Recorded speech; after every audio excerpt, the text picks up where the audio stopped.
سورۃ الشعراء کی آیت نمبر 123۔ الحمد للہ وکفی وسلام علی عبادہ الذین اصطفی، خصوصاً علی سید الرسل وخاتم الانبیاء وعلی آلہ واصحابہ الاتقیاء۔ اما بعد فاعوذ باللہ من الشیطان الرجیم، بسم اللہ الرحمن الرحیم۔ کذبت عاد المرسلین اذ قال لهم اخوهم ہود الا تتقون انی لکم رسول امین فاتقوا اللہ واطیعون وما أسألكم عليه من أجر إن أجري إلا على رب العالمين أتبنون بكل ريع آية تعبثون وتتخذون مصانع لعلكم تخلدون وإذا بطشتم جبارين فاتقوا اللہ وأطیعون۔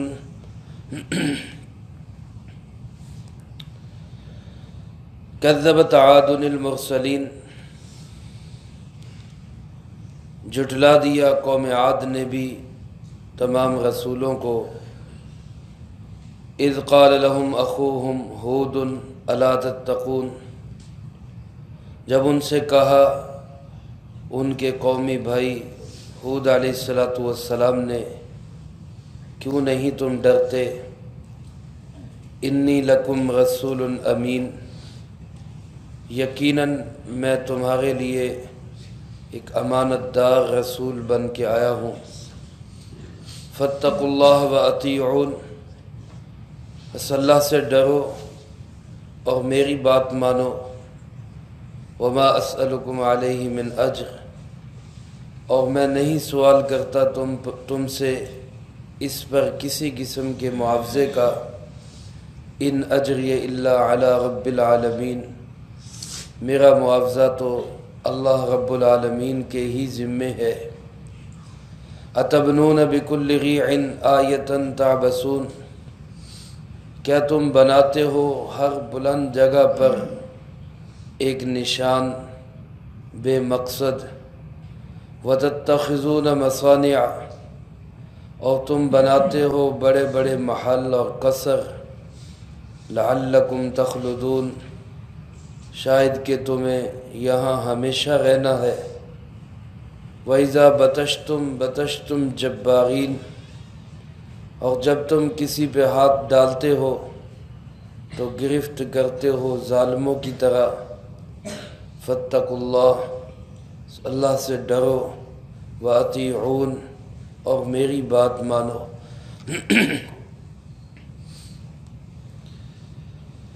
سورۃ الشعراء کے اس 7ویں رکوع میں اللہ رب العالمین نے ایک اور قوم کا تذکرہ فرمایا ہے، جس قوم کا نام قوم عاد ہے، اور ان کی طرف جو نبی علیہ السلام بھیجے گئے ان کا نام نامی اسم گرامی حضرت سیدنا ہود علی نبینا وعلیہ السلام ہے۔ جس طرح پہلے آپ حضرات سماعت فرما چکے، فرعون اللہ کے نبی حضرت موسیٰ اور ہارون علیہ السلام کا مقابلہ کر کے تباہ و برباد ہوا۔ نمرود حضرت سیدنا ابراہیم خلیل اللہ علی نبینا وعلیہ السلام کا مقابلہ کر کے تباہ و برباد ہوا۔ اور اس سے پہلے رکوع میں آپ نے سماعت فرمایا حضرت نوح علیہ السلام کی قوم حضرت نوح علیہ السلام کے مقابلے میں آئی تو تباہی اور بربادی کا شکار ہوئی۔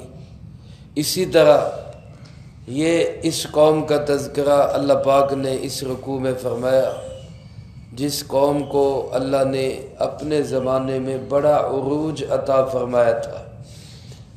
لیکن یہ لوگ جو بڑی صلاحیتیں تھی، بڑی قوت اور طاقت کے مالک تھے، اللہ نے ان کو صنعت، کاریگری، بالخصوص بلڈنگ سازی، تعمیرات کا بڑا فن ان کو دیا تھا۔ تو اپنی ان صلاحیتوں کو بجائے اس کے کہ اللہ کے دین پہ صرف کرتے، اللہ کی نظام کے لیے ان صلاحیتوں کو استعمال کرتے، اعلاء کلمت اللہ کے لیے، اللہ کا نام اونچا کرنے کے لیے اپنی ان صلاحیتوں کو لگاتے، اس کی بجائے انہوں نے فضول، بیکار، بے مقصد کاموں کے اندر اپنی صلاحیتوں کو ضائع کیا۔ اللہ کے نبی حضرت ہود علیہ السلام نے ہر چند آ کر ان کو سمجھایا، دعوت دی، تبلیغ کی، خیر خواہی کی، ہر اعتبار سے ان کو راہ راست پہ لانے کی پوری کوشش کی، لیکن بجائے راہ راست پہ آنے کے انہوں نے اللہ کے نبی کے ساتھ توہین آمیز سلوک کیا، دھمکیاں دی، مارنا شروع کیا۔ اس کے نتیجے میں یہ قوم بھی عذاب، تباہی اور بربادی کا شکار ہوئی۔ یہ واقعات قرآن کریم میں جو بیان کیے گئے ہیں، یہ کوئی محض قصے کہانی کے لیے نہیں کہ سٹوری بک ہے کہ جناب اس کہانی کو سنیں اور چسکا لیں اور واہ واہ کر کے ہم سر دھنتے ہوئے گھر کو چلے جائیں، بلکہ یہ واقعات اس لیے بیان کیے جاتے ہیں تاکہ آج کا انسان اس سے عبرت حاصل کرے۔ آج جن لوگوں کو اللہ پاک نے جو صلاحیتیں دی ہے، وہ اپنی ان صلاحیتوں کو، مال و دولت کو، روپے پیسے کو، عقل و خرد کو، بجائے اس کے کہ وہ دین کے خلاف استعمال کریں، دین کے علاوہ استعمال کریں، بے دینی اور بے مقصد بیکار کاموں پہ استعمال کریں، آج کا انسان اپنی ان صلاحیتوں کو کارآمد چیزوں پہ لگائے۔ اس لیے یہ واقعات قرآن کریم میں بیان کیے جاتے ہیں۔ اللہ کرے ان واقعات کو سن کر اللہ ہمیں پوری قوم کو ان واقعات سے عبرت حاصل کرنے کی توفیق نصیب فرمائے۔ اللہ پاک ارشاد فرماتے کذبت عاد المرسلین، قوم عاد نے تمام رسولوں کو جھٹلا دیا۔ گزشتہ رکوع میں بھی عرض کر چکا ہوں، حضرت نوح علیہ السلام کی قوم کے متعلق بھی اسی طرح کے الفاظ تھے۔ قوم نوح نے سارے رسولوں کو جھٹلا دیا۔ سارے رسولوں کو کیسے جھٹلایا؟ حالانکہ صرف ہود علیہ السلام کی تکذیب ہوئی تھی، صرف ہود علیہ السلام کے پیغام کو ٹھکرایا گیا تھا، تو اس کا جواب یہ ہے کہ کسی ایک نبی کی کسی ایک بات کو نہ ماننا، یہ ایسے ہی ہے جیسا کہ سارے نبیوں کی ساری باتوں کو جھٹلا دینا، کیونکہ اللہ کے نبی کا ایک ایک پیغام برحق ہوتا ہے، ایک ایک بات سچی اور حقیقت پہ مبنی ہوتی ہے۔ تو اگر کوئی بھی انسان دنیا کا کسی ایک نبی علیہ السلام کی کسی بھی ایک بات کو کہے گا کہ یہ صحیح نہیں، تو وہ انجام کے اعتبار سے ایسا ہی ہے جیسا کہ اس نے سارے نبیوں کی ساری باتوں کو جھٹلا دیا۔ اس لیے اگر آج مرزائی جناب محمد کریم صلی اللہ علیہ وسلم کی صرف ایک بات کو ٹھکراتے ہیں کہ وہ آخری نبی نہیں، تو وہ ایک بات کو نہیں ٹھکرا رہے، وہ اللہ کے نبی سارے انبیاء علیہ السلام کی ساری باتوں کو ٹھکرا رہے۔ تو جو شخص ایک بات کو جھٹلائے گا وہ ساری باتوں کا اور سارے نبیوں کا مکذب سمجھا جائے گا۔ اس لحاظ سے اللہ پاک نے ارشاد فرمایا کہ قوم عاد نے تمام رسولوں کو جھٹلا دیا۔ اذ قال لهم اخوهم ہود، جب ان کے پاس ان کے بھائی، گزشتہ رکوع میں عرض کر چکا ہوں اللہ کا ہر نبی جو اسی قوم کا فرد ہوتا تھا، وہ قومی اعتبار سے، وطنی اعتبار سے اپنی قوم کا بھائی ہوتا تھا، دینی اعتبار سے نہیں۔ کچھ رشتے ہوتے ہیں اخوت کے رشتے، جیسے مثال کے طور پہ ہم پاکستانی ہیں، افغانستان والوں سے ہمارا ایک تو ہمسائیگی کا رشتہ ہے، دوسرا دینی رشتہ ہے، وہ ہمارے دینی بھائی ہیں۔ کشمیر والے ہمارے علاقائی بھائی بھی ہیں، دینی بھائی بھی ہیں۔ ہندوستان والے ان کا وطن الگ ہے، ہمسائے ہیں لیکن وہ ہمارے دینی بھائی ہیں۔ ترکی، ملیشیا، اسلامی ممالک، سعودی عرب، جتنے ملک ہیں وہ اگرچہ وطنی طور پہ ہمارے بھائی نہیں، لیکن مسلمان پوری دنیا کے وہ سب دینی اعتبار سے بھائی ہیں۔ یہاں پاکستان میں رہنے والے عیسائی ہوں، یہاں پاکستان میں رہنے والے سکھ ہوں، ہندو ہوں، یہ سب ہمارے قومی اور وطنی بھائی ہیں، دینی بھائی نہیں لیکن قومی اور وطنی بھائی ہیں۔ اس لحاظ سے اللہ کا نبی بھی اپنی قوم کا فرد ہوتا ہے، تو قوم کے اندر رہنے کی بنا پر وہ قوم کا قومی اور وطنی بھائی ہوتا ہے۔ اللہ پاک نے ارشاد فرمایا جب ان کے بھائی ہود علیہ السلام نے ان سے کہا الا تتقون، ڈرتے کیوں نہیں، وہی الفاظ ہیں تقریباً جو گزشتہ رکوع میں حضرت نوح علیہ السلام کے متعلق گزر چکے۔ میرے محترم دوستو، جناب محمد کریم صلی اللہ علیہ وسلم کی حدیث مبارک کا مفہوم ہے، آپ نے ارشاد فرمایا کہ ہم جو نبی ہیں سارے ہی اللہ کے سچے نبی اور رسول علیہ السلام، ہمارے اصول اور جو بنیادی چیزیں ہیں وہ ایک ہی ہیں۔ سارے نبیوں نے توحید کی دعوت دی، سارے نبیوں نے قیامت کے متعلق آگاہ کیا، سارے نبیوں نے بتلایا جنت بھی ہے، جہنم بھی ہے، سارے انبیاء علیہ السلام نے عقیدہ آخرت، مرنے کے بعد کی زندگی، یہ جو مبادیات بنیادی چیزیں ہیں، اللہ کے نبی، کتابیں، رسول، فرشتے علیہ السلام، یہ اصول سارے نبیوں کی شریعت میں ایک ہی رہے، ان میں کوئی فرق نہیں آیا۔ فرق آیا تو فرمایا کہیں شرعی نظام کے اندر اپنے علاقے ماحول کے اعتبار سے ہر نبی کی شریعت میں کچھ نہ کچھ اختلاف رہا ہے، تھوڑا بہت کہیں تبدیلی ہو گئی، کہیں سختی ہو گئی، کہیں نرمی ہو گئی۔ آخری نبی جناب محمد کریم صلی اللہ علیہ وسلم کی جو شریعت ہے یہ اکمل اور ادوم شریعت ہے، تمام زمانوں کے لیے، تمام علاقوں کے لیے اور تمام لوگوں کے لیے۔ یہ انتہائی اعتدال پہ مبنی نظام ہے جس کو اللہ پاک نے قیامت تک کے لیے بنایا ہے، کیونکہ آپ صلی اللہ علیہ وسلم اللہ کے آخری نبی ہے، آپ کے بعد کوئی نبی نہیں، تو اب شریعت بھی صرف چلے گی جناب محمد کریم صلی اللہ علیہ وسلم کی۔ تو اللہ پاک نے نبیوں کی دعوت کا تذکرہ کیا ایک ہی الفاظ میں، فرمایا حضرت ہود علیہ السلام نے کہ تم ڈرتے کیوں نہیں، انی لکم رسول امین، میں تمہارے پاس ایک امانت دار رسول بن کے آیا۔ اللہ کا رسول سچا بھی ہوتا ہے، امین بھی ہوتا ہے، وہ دنیاوی معاملات میں بھی خیانت نہیں کرتا، کسی کا حق نہیں مارتا، کسی کے مال و دولت میں غبن نہیں کرتا، دینی معاملات کے اندر بھی امانت دار ہوتا ہے کہ اللہ کا جو پیغام اللہ کے نبی کو دیا جاتا ہے وہ حرف بحرف اپنی امت تک پہنچا دیتا ہے، اس میں کوئی کمی بیشی نہیں کرتا۔ اس لحاظ سے فرمایا کہ میں ایک امانت دار رسول ہوں، اور فرمایا فاتقوا اللہ، لہذا اللہ سے ڈرو، اللہ کا خوف دل میں پیدا کرو، اور اطیعون، میری بات مانو، میری اطاعت کرو۔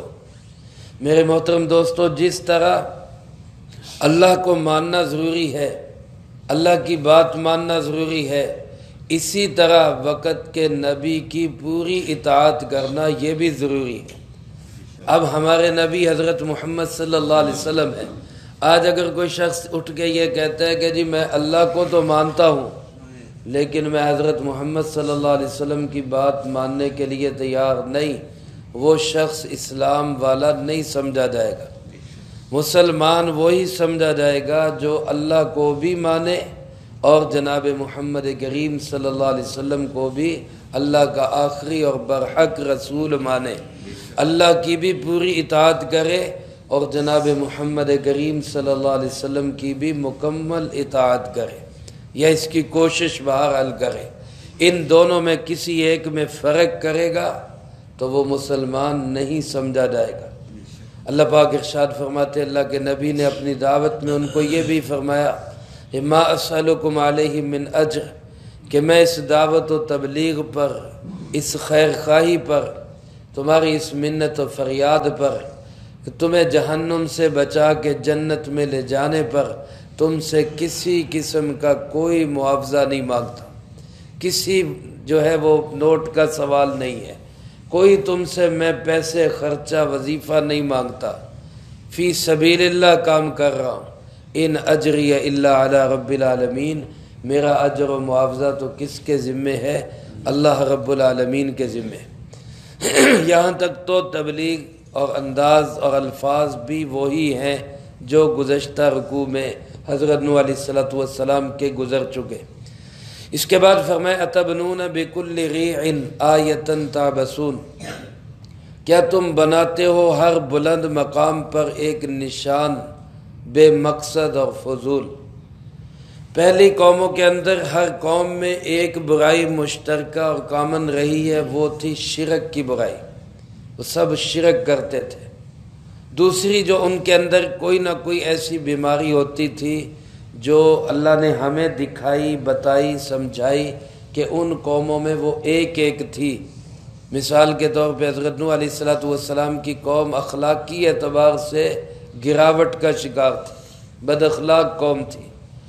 قوم عاد جس کا تذکرہ اس رکوع میں ہو رہا ہے، یہ قوم بلڈنگ سازی میں، فضول تعمیرات کے اندر اور طاقت اور قوت کے بل بوتے پر ظلم کرنے میں یہ قوم مشہور تھی۔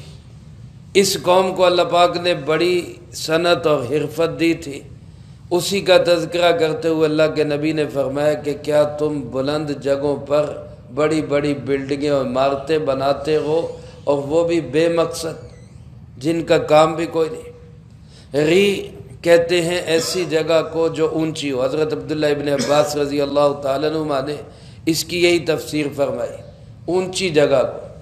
اور آیتن کا معنی نشانی ہوتا ہے، مراد یہاں سے ایسے نشانیاں اور علامات جیسے لوگ آج بلڈنگ سازی بناتے ہیں اور کرتے ہیں اور کہتے ہیں کہ جناب ہماری جو ہے وہ ایک پہچان ہے، یہ ایک یادگار ہے ہماری۔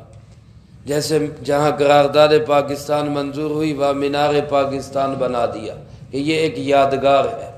کئی لوگ جو ہے وہ مجسمے لگاتے ہیں بتوں کے، فلاں کے، کہ یہ ہماری ایک یادگار ہے۔ یہاں چوک و چوراہوں میں چلے جائیں تو بہت ساری چیزیں، کہیں چائے دانی بنی ہوئی ہے، کہیں گھوڑے لگے ہوئے ہیں، یہ کیا ہے کہ جی ایک یادگاریں ہیں۔ ایسے ہی اس زمانے کے اندر بلند و بالا بلڈنگیں، پلازے، اونچی اونچی عمارتیں، اور وہ بھی بے مقصد، وہ بنانے کا رواج تھا، اللہ نے ان کو صلاحیت دی تھی، وہ بنا رہے تھے۔ اللہ کے نبی نے علیہ السلام حضرت ہود علیہ السلام نے آ کے ہر چند سمجھایا کہ بھئی ان فضول بلڈنگ سازیوں کو چھوڑ دو، یہ تعمیرات فالتو کی ہیں، ان کی ضرورت نہیں۔ حدیث پاک میں آتا ہے جناب محمد کریم صلی اللہ علیہ وسلم نے بھی یہ بات ارشاد فرمائی۔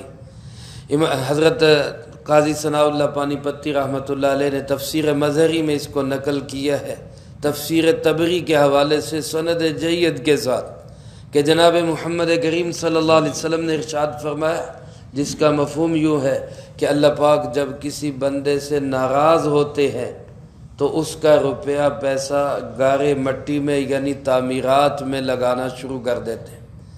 جس بندے سے اللہ پاک ناراض ہوتے ہیں تو اس کا روپیہ پیسہ تعمیرات کے اندر، فضول تعمیرات کے اندر، ایک ہے ضرورت کا گھر بنانا ہے، وہ کم خرچے میں بھی بن سکتا ہے، ایک فضول ٹیپ ٹاپ، وہ بھی صرف لوگوں کو دکھانے کے لیے، لوگوں کو دکھانے کے لیے، ایک مقصد کے لیے ہے کہ جناب چلو مجھے اچھا لگے، جمالیاتی ذوق ہے، میرے مہمان آئیں ان کو خوبصورت لگے، اس اعتبار سے۔ ایک ہے محض فخر و مباحات کے لیے کہ جناب جو دیکھے وہ دیکھتا رہے، آئے ہائے ہائے کیا شاہکار بنایا ہے، کیا زبردست بلڈنگ بنائی، کیا بہترین پلازہ بنایا ہے۔ مقابلے کے اندر بلڈنگیں بن رہی ہیں، 100 منزلہ عمارتیں ایک شہر میں بنتی ہے، دوسرے شہر والے کہتے ہیں ہم اس سے اعلیٰ بلڈنگ بنائیں گے۔ کراچی میں جب ہم پڑھتے تھے حضرت مولانا صاحبان محمود صاحب رحمۃ اللہ علیہ، ہمارے بخاری شریف کے استاد، اللہ ان کی قبر پہ کروڑوں رحمتیں نازل فرمائے، وہ سبق میں بتا رہے تھے کراچی کے اندر ایک مسجد ہے، بہت بڑی مسجد، غالباً قباء مسجد نام ہے اس کا، اور ساری گول ہے، مکمل ایک گنبد کی شکل میں، درمیان میں کوئی پلر نہیں، اور غالباً 50 سے زائد اس کے دروازے ہر طرف بنے ہوئے، گول ہے بالکل۔ فرماتے جب یہ کراچی والوں نے بنائی تو لاہور والوں نے کہا کہ ہم اس سے بھی بڑی ایسی ہی گول مسجد بنائیں گے، لیکن پھر انہوں نے علماء سے مسئلہ پوچھا تو علماء نے بتلایا کہ بھئی اس طرح فخر و مباحات ایک دوسرے کے ساتھ مقابلے میں مسجدیں بنانا، یہ بھی اللہ رب العالمین کو پسند نہیں ہے۔ مسجد تو اللہ کے لیے بنائی جاتی ہے، ضرورت کے مطابق بنائی جاتی ہے، مقامی اعتبار سے اس میں خوبصورتی اور تزئین کی بھی گنجائش ہے کہ اس کو سجا بھی سکتے ہیں، خوبصورت بھی کر سکتے ہیں، لیکن اس کو اس لیے سجانا سنوارنا کہ لوگ کہیں واہ واہ کیا کمال مسجد بنائی ہے انتظامیہ نے، اور کیا کمال اس پہ جو ہے خرچہ کیا ہے، اور لوگ خوش ہو جائیں، اس کے لیے جو مسجد بن رہی ہے، یہ مسجد بنانا بھی اللہ کو پسند نہیں، یہ بھی قیامت کی نشانیوں میں سے فرمایا۔ تو جب مسجد کا یہ حال ہے تو عام گھر کی کیا صورتحال ہوگی؟ اگر بندہ اپنی کوٹھی بناتا ہے، پلازہ بناتا ہے، محل بناتا ہے، اور بہت لمبی چوڑی جگہ پہ، کنالوں کے اعتبار سے جگہ میں، اور رہنے والے فرد کتنے ہیں؟ وہی 2 یا 4 یا 6 فرد ہیں، اس کے علاوہ باقی ساری خالی پڑی ہوئی، تو یہ کیا ہے؟ یہ قوم عاد کا ذوق تھا، اونچی جگہ پہ جا کے بلند محل، اس زمانے کے اندر 40 منزلہ بلڈنگ بنائی، اس زمانے میں 40 منزلہ بلڈنگ ایک بلند جگہ پہ جا کے اس پہ انہوں نے وہ تعمیر کی۔ آج اسی طرح کے پلازے بن رہے ہیں، بڑی بڑی بلڈنگیں بن رہی ہیں، فضول میں بن رہی ہیں، جن کا مقصد بھی کوئی نہیں، بیکار ہے، کسی کام بھی آنے والی نہیں۔ ایک آدمی 10 کنال کی کوٹھی کے اندر گھر بنا کے رہ رہا ہے، افراد کتنے رہنے والے؟ 6 افراد، باقی سب کہاں جی؟ سب ہمارے ایک حضرت حاجی شریف صاحب یہاں تبلیغی جماعت کے بزرگ تھے، اللہ ان کی قبر پہ کروڑوں رحمت نازل فرمائے، وہ ایک دفعہ بیان میں فرمانے لگے ایک شخص مجھے اپنے گھر لے گیا کہ میں نے نیا گھر بنایا، آپ بھی دیکھ کے آ گئے۔ میں گھر گیا، بیٹھے ایک جگہ پہ ڈرائنگ روم میں چائے پی رہے، تو کہنے لگا میرے اس گھر کے 44 کمرے ہیں، میرے اس گھر کے 44 کمرے ہیں۔ تو بھائی صاحب فرماتے میں نے اس کو کہا آپ تو پھر ساری رات 2-2 منٹ سارے کمروں میں سوتے ہوں گے؟